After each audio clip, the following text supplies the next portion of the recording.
Hey everyone, welcome back. Is FC Mobile completely silent or does the crowd noise and commentary keep cutting in and out mid match? Here's the fix.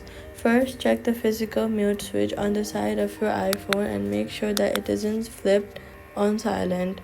Then, use the volume button to confirm your media volume is turned off. Next, go to Settings, go to Bluetooth, and check if you're connected to a Bluetooth device when you're not actually using. Audio can get routed there instead of your phone speaker. Tap the eye next to any connected device and then tap disconnect if needed.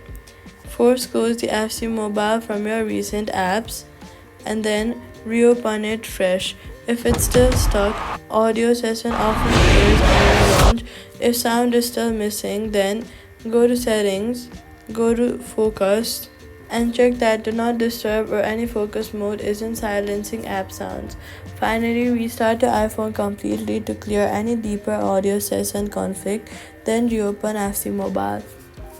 So, all you gotta do is check your mute switch and volume, disconnect stray Bluetooth devices, Bluetooth force closes and reopens and restarts if needed. Sound is back on, and that's it. Subscribe.